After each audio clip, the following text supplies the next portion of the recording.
After starting the season with a sizzling 5-0 record, Rutgers head coach Kevin Bannon has seen his Scarlet Knights drop 2 in a row. Bannon will try to reignite the fire that made his team successful early on and get back to winning. Many of the familiar faces that surrounded Princeton basketball for the last few years are gone this year. A new head coach, a new team, and a new era is underway for the Princeton Tigers. Much has been asked about this team. Find out the answers next.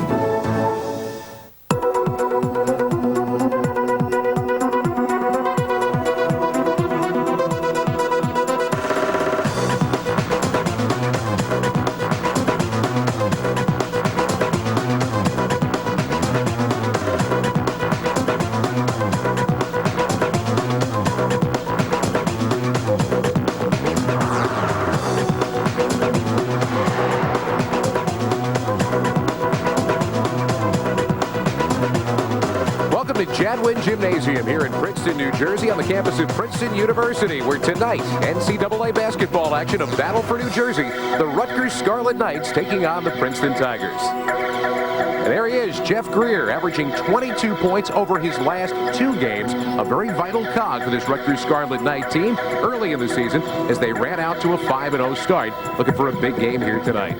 Hi everyone, Scott Graham along with Rob Kennedy. And Rob, anybody who looked at this ball game a couple of weeks ago might have thought, well, it might not be too competitive. But things have radically changed over the course of the last couple of games, especially for Princeton. Well, the biggest thing about Princeton, you're right, Scott, is they are a different team because they're playing different players. El Nicoli's back. He's such an important part to this team. This is not a deep team. The first couple games when he was not on the floor, they did not look very good. His first game back against Xavier, they looked good, beating a good team.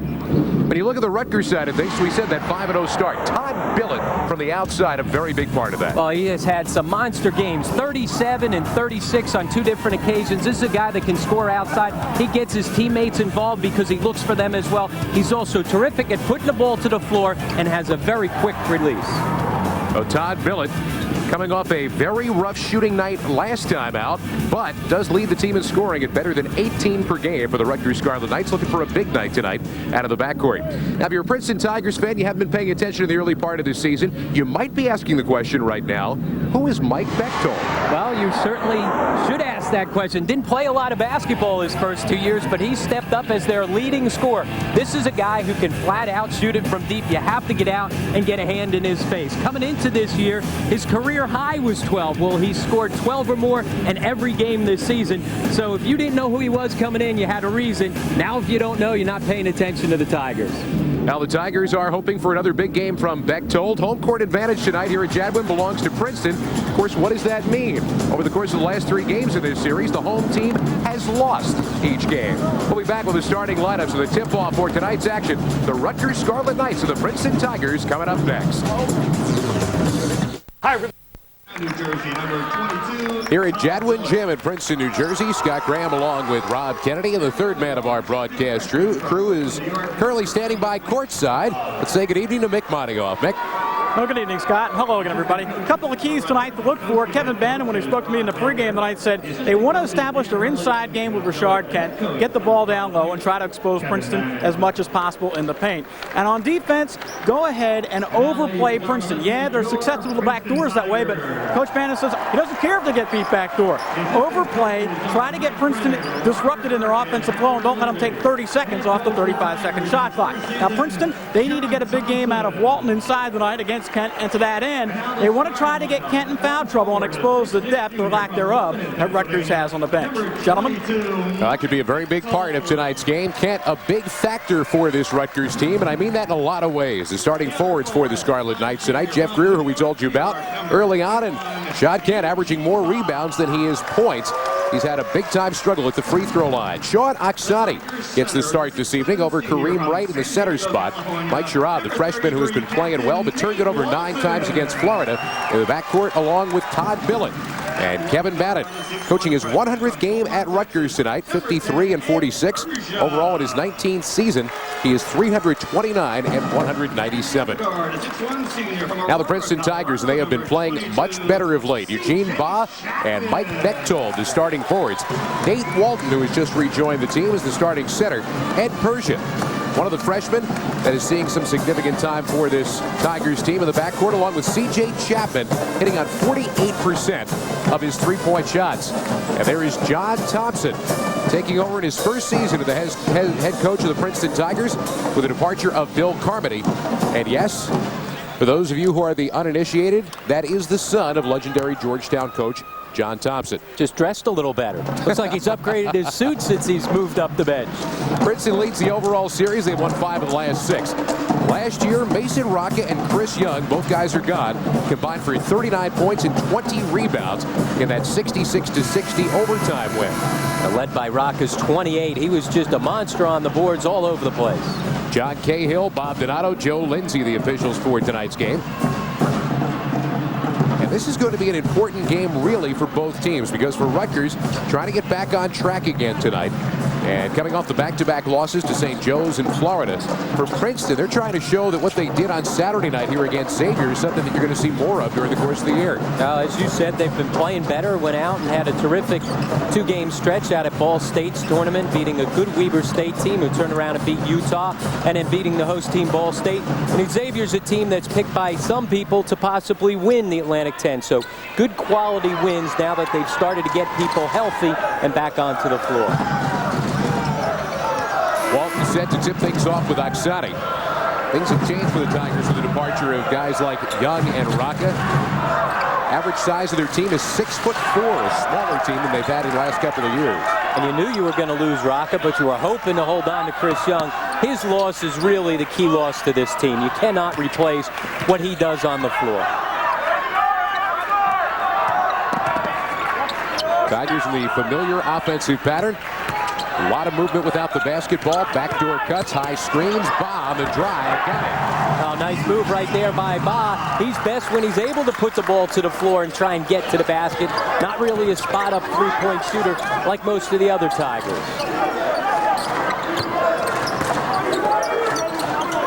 Princeton matching out of the zone defense, and you'll see that they basically will shade Billett all over the floor. And it inside for Kent. Not once, but twice. Can't come down with it. And the rebound for Ed Persia. And rebounding will be a key for Princeton, especially trying to keep Kent off the offensive glass.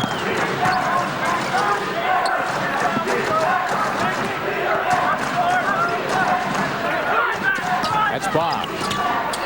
This time cut off on the drive by Billett and Oksana.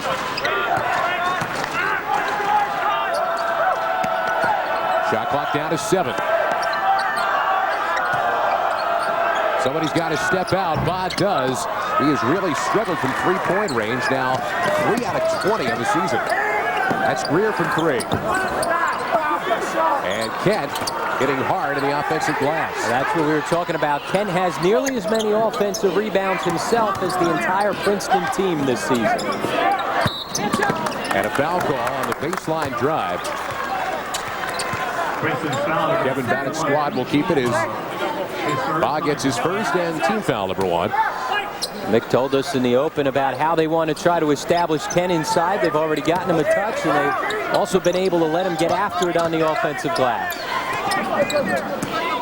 Rutgers looks like they might be a little bit out of sync offensively in these first couple of touches, and that continues. Sherrod the turnover. They had talked with the freshman about being patient against this Princeton team, especially after turning it over 9 times against Florida.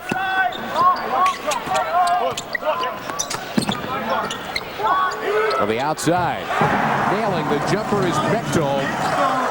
Princeton now with a 5-0 lead. Well, some of the names have changed, but certainly the offensive sets are very similar, and the use of the three-point line is still paramount in the Tigers' offense. Billett working on Chapman, and the feed to the inside. A foul call will go against Bechtold. That'll be his first, team foul number 2, and a fresh shot clock for the Scarlet Knights. Once again, trying to pound it inside, as you mentioned, a very small team. They want to try and see if they can pound it into Kent and get him as many touches in the low blocks early on as possible. The way it's going right now, though, if I'm looking at that defensively, I'll just foul him as much as I can. Well, especially with the way he shoots the ball from the foul line, really struggles. Oksana. And there is Kent. A little bit out of sync to free up Billett for the open jump shot, but he looks good to the baseline for Sherrod. See how he jump stops when he gets into the lane. You will see him take that long extra stride and get himself under control to be able to find people. Odd to see the center of the team playing it out that far away, unless you're watching Princeton basketball, in which case you'll see it a lot. Now you got it. Walton leads the team in assists from out there. Chapman misses on the three, and the ball last touched the hand of, it looked like Bechtold, but apparently it was Rutgers, so Princeton will keep it. We talked about how Billett likes to take this long stride. See right there the hop to get 2 feet on the floor to keep himself under control, able to spot Sherrod.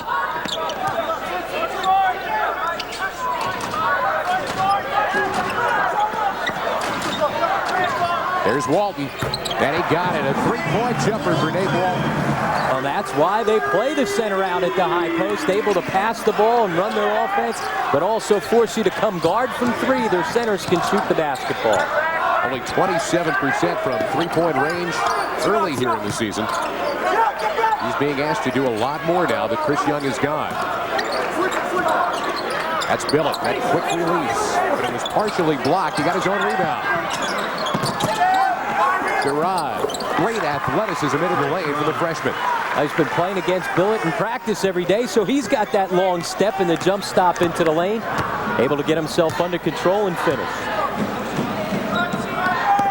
4-point Princeton lead. A little bit better than 4 minutes into this one. Tigers 3-3, Rutgers 5-2. Backdoor cut, not quite there for Bob. And he stepped on the end line. A turnover will give it back to Rutgers when we come back. Now the early going, John Thompson's team looks very much like a Princeton team does in terms of its offensive motion and its strong defense. They've got an early 4-point lead. 8-4 ball game here in the early going, and for the Princeton Tigers, a couple of three-pointers and a 2-point basket. That is really nothing new. How about this? Making your living from 20 feet and beyond. Right now, 8 more three-pointers this year than 2-pointers. Well, they averaged 10 more three-point shot attempts than twos. Unlike any other team in the country, Princeton utilizes the three-point line as an integral part of their offense every single possession. Coming out of some full-court pressure now as Rutgers inbounds. And they will back out of that pressure as Greer brings it across. Early a push-off out front by Greer. Freshman Ed Persia was trying for the foul. That almost looked like a Princeton cut right there as Billett came around the screen. The high post Oksani, but a reach-in foul going to be called. And it will be against Rutgers. Sean Oksani picks up his first and team foul number 1. Seen good quickness by Persia here. He's come up with 2 steals already. Look at the anticipation right here to get a handle on the basketball as Oksani picks up the foul. Persia and Sherrod, pair of freshmen facing off. And now it's Chapman. Princeton content to take it down to 10 and under on the shot clock. Work the motion for the best possible shot. Chapman found Walton on the cut. Perfectly conceived play. Well, it took 33 seconds on the shot clock, but they got exactly the type of shot they wanted. Good execution late in the time. Greer, a little bit too strong, but Oksani showing that Princeton does lack size inside. Gets over everyone for the rebound, and Oksani is only 6'7".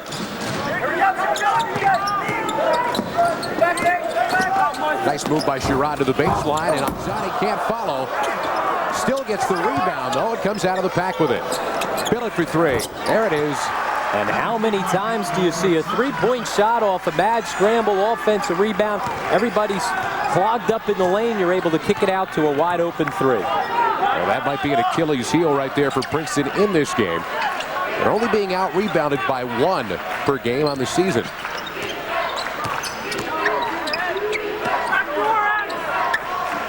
Trying the backdoor cut. Nothing has been there. And they reset it again. Going to run the same play on the other side. Chapman, little one-on-one game with Billett. Little short with it. And the ball last touch Ba's hand before going out. Oh, we've talked about the offensive rebounding of Rutgers. Doing a good job right here. Zagzani, even though he misses a dunk, he stays with it, keeps it alive, and then able to find Billett as he spots up from 3. 3-point game coming up on 13 minutes left here in the first half. Sherrod right through the 5-hole on Oksani, but he hangs on to it.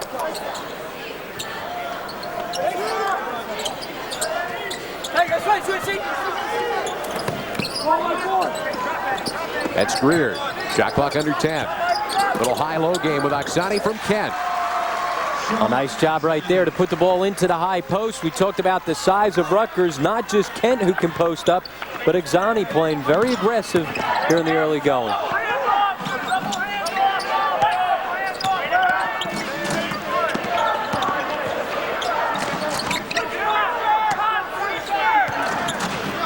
Nothing there on the backdoor cut. Something they'll try almost every possession, or at least have. There's another attempt, and it got it inside close enough for Chapman to hit the shot. And that was right on the angle right here in front of you and I, Scott, and it didn't look like that pass had a prayer to get through. Terrific bounce pass to lead him right for the layup. Tigers by 3. Billett in trouble in the lane, so he kicks to Sherrod, and a rainbow jump shot is good from 18. And if he can step up and make outside shots, boy, does it make it difficult to guard Billett most especially. That's the one part of Sherrod's game that he needs to continue to improve. He's already got 6 of his team's 11 points here in the first half. That's Walton, a little bit more traditional high post spot for the center.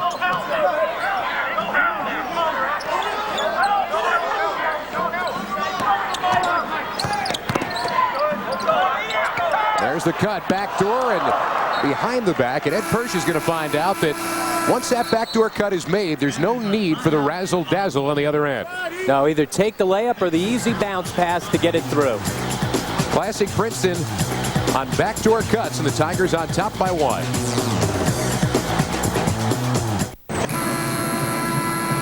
One-point ball game here with 11:29 to go until halftime. And for the Princeton Tigers, the early lead, they have done it with pretty strong shooting field goal wise, and the 2 of 4 from 3-point range. As a big part of their game, Rutgers has gotten 1 3-pointer from Todd Billett. Last year, Rutgers did a great job against the Princeton Tiger team of taking away the 3s, so John Thompson's got to be happy. They've got as many 3s in this game as they had in the entire game last year. Ended up being a 66-60 overtime win, despite their inability to make 3s. By the way, you're right. He did upgrade that suit. Looks pretty good on the sideline. Looks terrific. Here's Billett. Off the miss. Tapped rebound into the hands of Kent. And now the ball stripped away on the way back up. So Eugene Dabney is going to get his opportunity to go to the free throw line as Andre Logan, the freshman from Brooklyn, gets called for the personal. Saw Kevin Bannon inside saying, show the ball, a little pump fake, get people off the ground. Rutgers continues to dominate on the offensive glass. That one missed for Dabney. Sophomore from Birmingham, Alabama, shooting at 68%. As a team, Scarlet Knights just 61%. And they missed them both. They've got to be able to step up and make foul shots to take advantage of good inside play and their offensive rebounds. They've already got 6 in the first half. Little zone defense from Rutgers right now. You'll see him in the 3-2 matchup, mixing it up with man and the 3-2 match. They tried the back door, but Greer reacted well, got in the passing lane, and will be Princeton basketball with 15 left on the timer. And against Princeton, you've got to make sure that you find 3-point shooters against that zone. Good time to go to the 3-2 with Bechtold on the bench as their best 3-point shooter. Persia from the outside. And Ed Persia, the freshman from Beaumont, Texas, shooting nearly 40% from 3-point range. That's the one thing about Princeton. Even though Bechtold might be their best 3-point shooter, just about everybody shoots it well from 3, so you've really got to push out to the arc. Bergeron made 310 three-pointers in his high school career. Nice one-handed catch inside, and there's power going straight up after the touch. First two of the game for Rashad Kent. He was voted the strongest player in the Big East. You see right there, somebody got a good whack at the basketball. He just brushed it right off. The strength to power right through.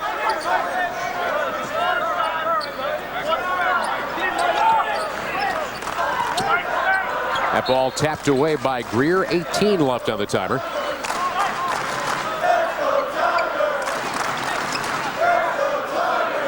Two-point ball game here in the first half.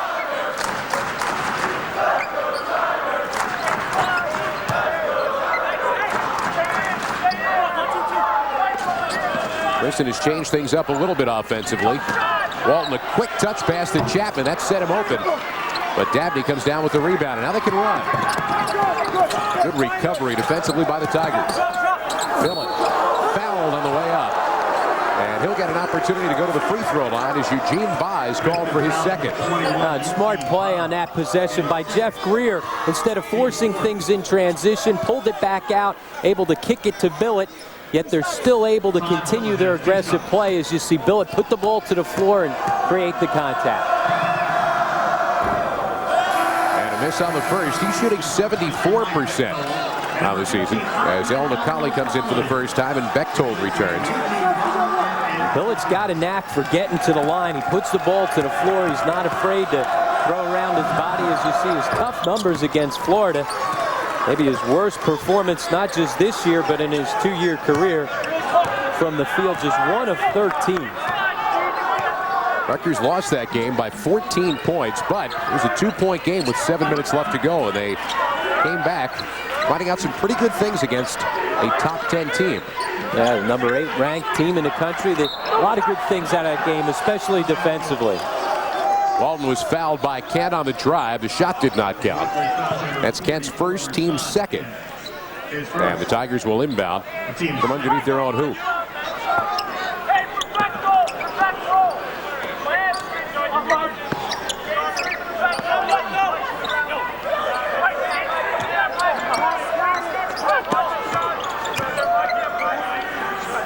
There's Logan. Just a freshman, has played well. See Rutgers really extending out of the 3-2 zone. You see Walton directing the freshman from up top.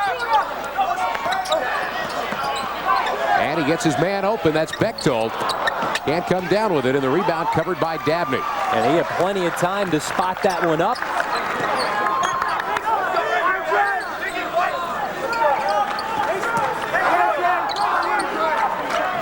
Rutgers gunning for their first lead here in the first half. And can't get it for him. Shot tickles the rim and falls off. Great execution. They go high-low, and then a little give and go as well. Kent, after dumping the ball into the low post, dove to the basket wide open, just missed the layup.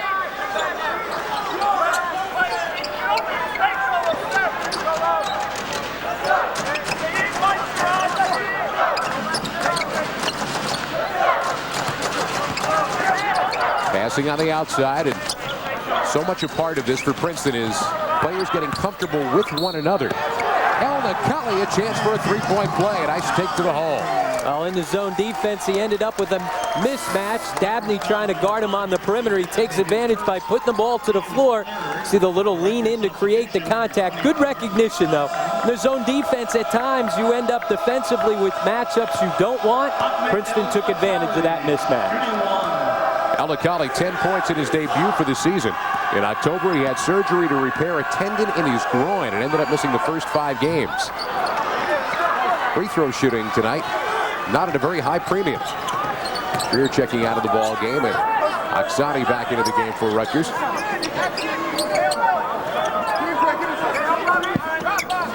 Check that, it is Mike Thompson. That's Sherrod. Can't come up with it, and Dabney, who got a hand on the rebound, is going to get called for an over-the-back foul, his second and the team's fourth. A perplexed Kevin Bannon after that call down at the other end.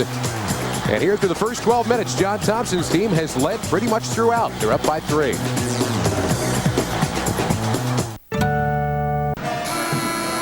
Princeton by 3.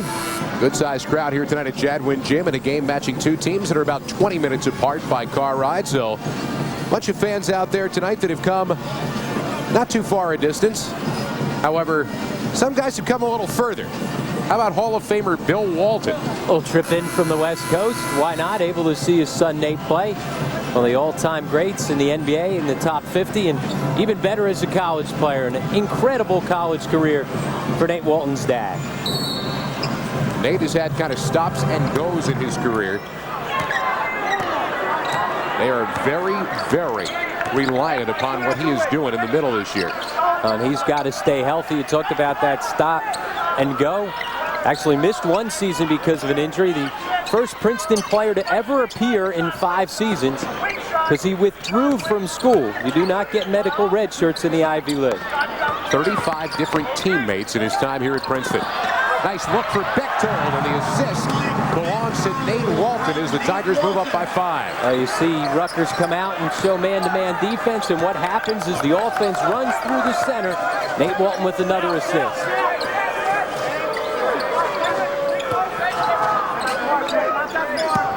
Billett only needs a small spot to get that shot off, but can't find the range. El Nakali down with the rebound. You're right, Scott. He's got such a quick release. He backs you up with the dribble, and the ball's gone before you can react.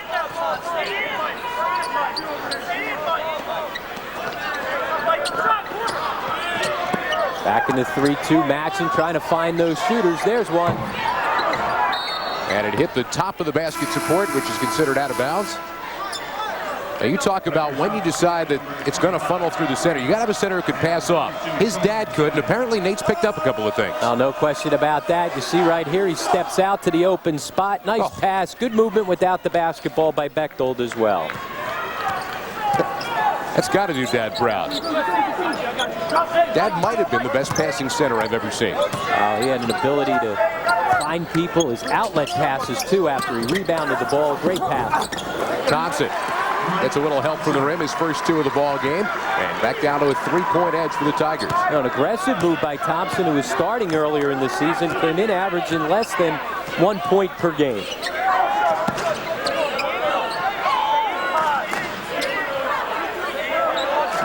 See Walton trying to maneuver on the high post of the zone defense. Now steps out. And he found another open man. El Nakali short with a 3.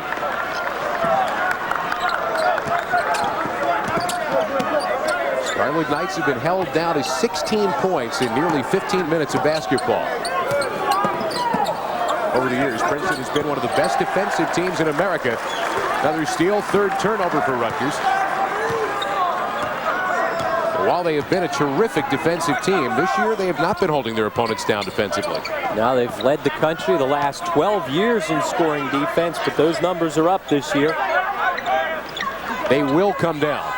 Especially as this team, as you said, starts to get a feel for playing with each other and gets everybody healthy and back on the floor. Long range shot not going to fall from Logan. And a foul call as Greer comes down with the rebound. Princeton fouls number 23. So Mike Bechtold picks up his 2nd, team's 5th. And it goes back to Rutgers. And that's one of those that the officials could have just let go by. No harm, no foul. Looked like he really didn't get a piece of him. That could be an important foul, though. John Thompson knows how important Bechtold is to this team. Talking it over with assistant Howie Levy whether or not to get him out of the game.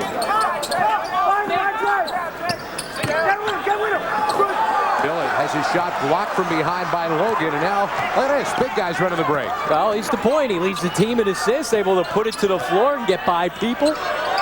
If you're a center in the Princeton offense, you have to be skilled. You have to be able to put the ball to the floor and pass it. And now John Thompson is elected to call for a timeout. He's going to want to make that substitution, and that's precisely why he took it at that time. No. Kevin Bannon, I don't know, is all that thrilled about what's going on inside. But for the time being right now, he'll sit back and watch. With Princeton on top by 3 as we have come to a timeout. Let's take it down now to Mick Moningoff. Mick? All right, thanks, Scott. Earlier this season, I talked to John Thompson. I asked him if he could be his own coach and not be measured against the likes of his father and his former coach, Pete Carrill. It's one of those things where those comparisons are for you guys. I'm just here to do my job as I think I know how. And I don't sit back and say, well, as I said earlier, I'm not trying to be John Thompson. I'm not trying to be Pete Carrill. I mean, those guys have been great influences in my life. So hopefully you will see a little bit of both. If you don't, then you don't. But I'm just me. So there's, you know, I think it's very easy to be my own coach because you know, that's all those comparisons and all that talk. You guys figure it out. You let me know if they're going to be. You let me know what I picked up from each guy. I'm just doing what I do. It's Coach John Thompson. We'll hear more from the head coach at halftime, gentlemen. Well, he sounded like his former coach Pete Carrill there a little bit. But certainly he's going to have influences from those guys, especially from Pete Carrill and Bill Carmody in style of play. But he will be his own man. There you see the Tigers have missed their last 5 3-pointers after hitting 3 of their first 5. I think the biggest thing that Thompson walks away with out of having those 2 guys as an influence is how important it is to play suffocating defense. Both teams, and they did it in different ways. With Georgetown under his dad, it was up in your face, full court pressure, and for Pete Carrill, it was both in man and zone defense. Great matchup zone defense, especially late in Pete Carrill's career. Well, that score you just saw is a defensive score, no doubt, through nearly 16 minutes of play. And the ball belongs to Princeton as they inbound with 21 left on the timer.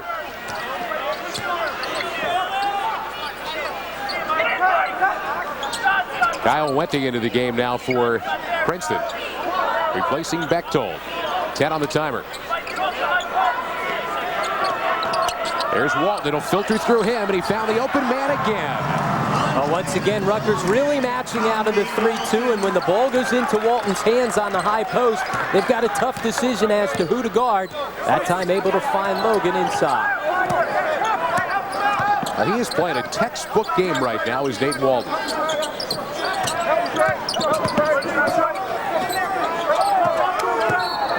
And Chapman going to get called for the hand check. That'll be his first, team 6th foul, so 1 more will have Rutgers shooting.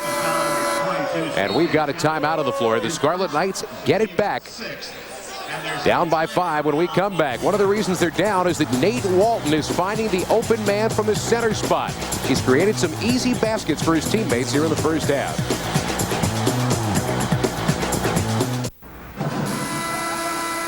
Five-point ball game, and the Tiger faithful, after watching the home opener and the win over Xavier, the favorite in the Atlantic 10, watching Princeton very much hold their own with a team from the Big East. Last night, of course, an Ivy League Big East showdown. Ooh. Boy, did Penn give Seton Hall a scare or what? I was talking, in fact, with Dan Hurley about that. Of course, he played for the Seton Hall Pirates, and he agreed it was one heck of a ball game. Penn had the basketball, able to hold for the last shot until the turnover, and a terrific play by Ty Shine. A great feed to Sam Dellenberg to survive Seton Hall. Billett misfiring on a 3. And Princeton very content to be deliberate with the offense, up by 5 and holding on to the basketball, especially with Bechtold sitting with 2 fouls.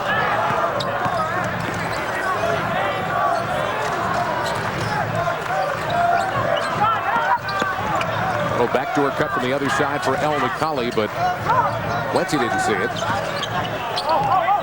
Walton not only directing the offense with passing from the high post, but screens as well. And El McCauley hits on the runner. 4 points now for El McCauley. And Kevin Bannon calls for a full timeout with 2:57 to go here in the first half. El McCauley, we saw him before put the ball to the floor and have an opportunity for a 3-point play. Once again, puts it to the floor. He's deceptive. He's fast with the basketball and can get by people. They really missed that when he was out. Rutgers held to just 2 points in the last 5 minutes. And although Princeton has gotten contribution from a lot of players, in fact, they have 8 players right now averaging 20-plus minutes per game. So John Thompson has made very liberal use of the bench. He's gotten a lot of guys involved in things. Tell you what, expected a couple of things that we were going to see from Rutgers tonight that we have yet to see. Now, is that Rutgers not staying in what they're trying to do, or is that Princeton taking them out of it? It's Princeton taking them out of it. We saw Kent get the ball a couple times on dump-ins early on, but they have not really been able to establish any type of low post offensive game since then, that you've got to credit Princeton's tough defense. Now, what do you do to get that ball to the inside? Because we know how big a factor that Rashad Kent can be, especially in a ball game in which you're not seeing any 6'11" or 7-foot trees trying to block a shot. Well, sometimes in the course of a game, what happens is you emphasize pounded in early on, coming out of the locker room, and then guys get in the flow of the game and they forget about it. So you've got to re-emphasize it every time you've got an opportunity to talk to your team in a timeout situation. And why not send it into him? He's hit better than 62% of his shots over the course of his career. That is the best such percentage in Rutgers history, and he has been very unapparent here over the course of the first 17 minutes of the game, with the exception of those first couple of possessions. And he had the one layup that he missed on the give and go, but he's just got to step up. What happens sometimes is Princeton lulls you to sleep on both ends of the floor.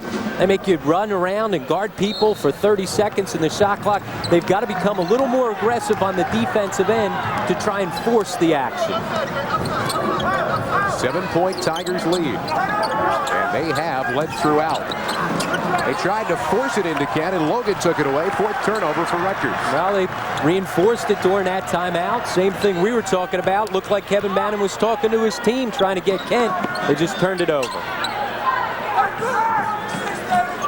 Back to the man-to-man now and trying to force the action. They were successful in the zone defense, but what it does is it slows you down. There it is. As soon as you get to the man-to-man, keep your eye on Walton. Gets himself another gorgeous pass. El Nakali now with 6, and the Tigers up by 9. And how uncanny. Every time he touches the basketball, he's finding people. Sherrod high off the glass, and the freshman down with 8 points here in the first half. And aggressive, putting the ball to the floor, trying to pick up the pace. Right now the pace has clearly been in Princeton's favor.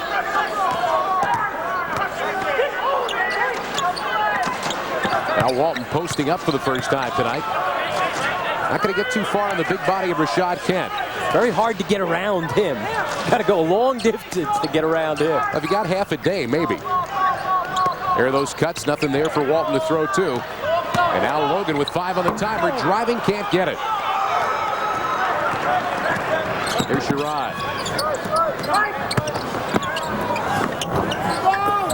Missing on the shot, Walton out of the pack with it. Needed a little help and got it.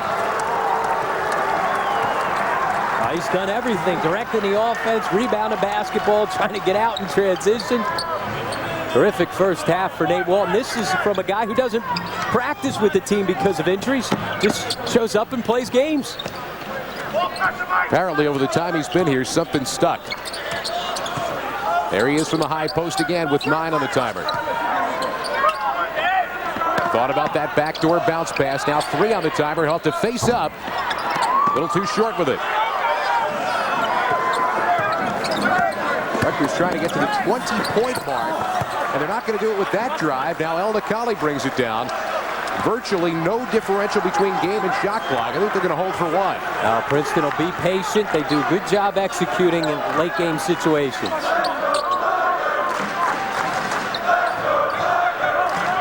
Walton looking around for the shot clock.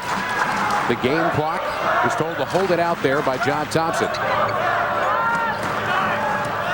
And now there they go as the clock winds down. And off the hand of Chapman. They run down that amount of time, and then simple pass to the wing gets taken away. Rutgers takes a 30-second timeout, and it seems like Kevin Bannon is very aware of the fact that each possession in this game becomes very important. You need to go into the half right now on an upswing. Speaking of halftime, we're talking about John Thompson, the son of legendary Georgetown coach. He will be the subject of our halftime feature.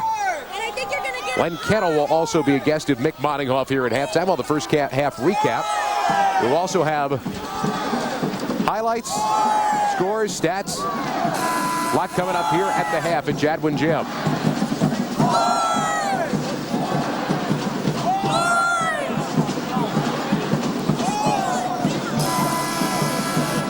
Talk about how Bill Walton, everything runs through. They get into the man-to-man defense. Nate Walton, excuse me. Here he is posted up, faces up. There's a good cut by El Nakali. He's got the ability to deliver the basketball, sees the floor so well. He'll take his seat right here with just 5 seconds. They do not want him to pick up a silly foul. Freshman Conrad Wasaki is in. Sherrod nearly has it blocked and missed on the shot. And the defense of the Princeton Tigers has kept Rutgers under 20 points for a half of basketball. Got to be gratifying for the head coach, who watched his team get out to the rough beginning to the year, the losses in the first 2 games. And now they've got a 7-point lead here at halftime over their Big East and New Jersey rival. Let's take you over to Mick Moningoff. Mick. All right, thanks very much, Scott. Coach Thompson, you're able to control the pace in the first half. That's why you lead 25-18. I think so. We did a pretty good job. You know, there were a couple of breakdowns where they got some easy points. They got too many second chance points. We have to do a better job boxing out on defensive boards. And offensively and defensively, a great first half from Walton. I think so. I mean, I'm not really sure about that. He gave up a few things that he shouldn't have. It was his man that got a couple of those rebounds. But he's playing well. It was a good half. Coach Thompson, thanks for joining us. Coach John Thompson, his team leads at 25-18 at halftime. We'll come back and hear more from the coach, so stay with us right here on CNA.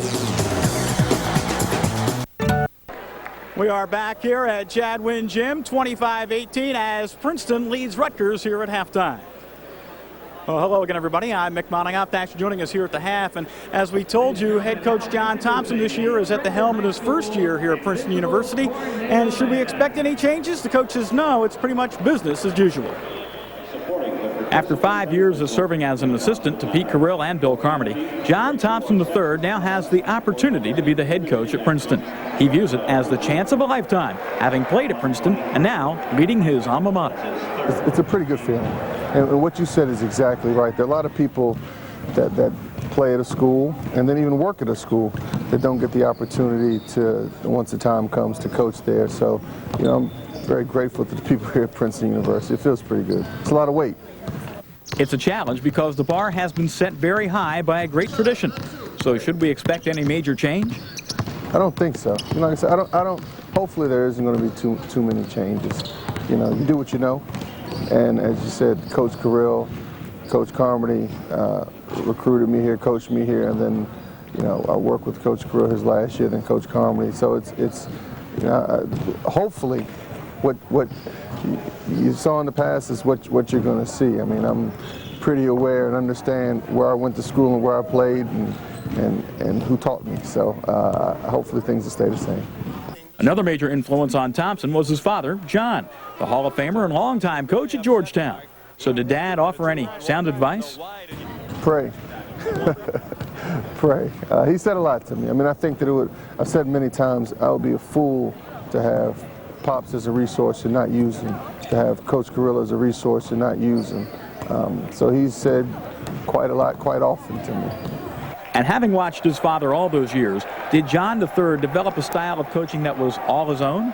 Yes and no. I mean, I think that growing up in a house with a coach, you have those discussions every day, whether it's after, you know, a particular game, whether it's you're sitting watching a practice and it's after a practice. There's I mean, as with most, I guess, kids with their parents, you ask about their profession, especially one such as this where you can actively sit there and watch. And so, you know, there was a lot of that over the years.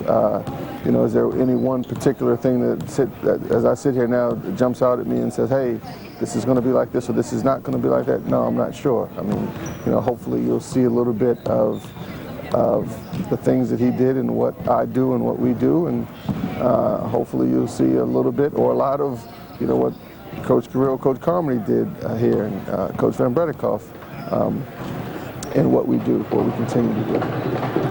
So it seems that Princeton will be Princeton no matter who is the head coach.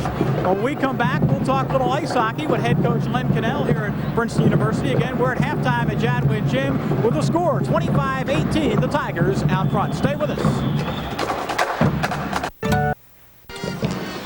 25-18, the Princeton Tigers leading the Rutgers Scarlet Knights here at halftime at Jadwin Gym. And Now, what has been going on here in this ball game? We have seen basically classic and standard Princeton. We have seen a team that's done a very good job of spreading the floor and a very good job of playing strong defense. You've seen it both ends, as you mentioned, the patient, deliberate offense, spreading things out, everything running through Walton, and great defense in the first half against Rutgers. They've gotten a contribution of the Tigers from just about everybody who's come into the ball game here so far, even someone who did not start the game in El Nicali. El Nicali coming off the bench as he did in his only other game against Xavier, giving him a lift, putting the ball to the floor, recognizing the mismatch out of the 3-2 zone, able to create a three-point opportunity. He had 6 in the first half. Bechtold with 5. Remember, he has 2 fouls. Walton, the 5 points don't tell you everything that he did for this team in the first half. Told you, contribution from everybody. Meantime, the vital cog for Rutgers tonight has been a freshman. Oh, Mike Sherrod has stepped up and been aggressive, especially in the early going. He's their leading scorer with 8. Nobody else with more than 4. Billett with 4, and then a couple guys with 2. Rutgers has to find a way to get themselves going in the flow offensively. Well, the 2 biggest things we've seen so far are that Billett is 1 for 7. That means 2 for his last 20. Kent has not been a part of things at all. Let's take you over to Mick Boddinghoff. All right, thanks, Scott. Coach Kevin Bannon, you got to get them out of the rhythm if you're going to get back in the second half, right? There's no question about it. We stood around a lot. We let them run their offense. We just weren't disruptive at all. You got to pressure the ball. You got to get after these guys. You can't be afraid of getting back toward. More zone maybe in the second half? Well, we've got to mix it up a little bit. We got to find some answer. Right now, we really struggled that half. We looked very lethargic, and that's just not my team. We'll bounce back in the second half. All right, thanks, Coach. Thanks. That's Kevin Bannon. More stats, gentlemen. Well, you look at the first half, 52% from the floor for the Princeton Tigers, 8 for 11 when they've gotten inside the arc. And even though they've been out-rebounded, that hasn't really seemed to matter, though, thus far. Now, early on it was a problem, but Rutgers didn't take advantages of those opportunities, missed a couple putbacks.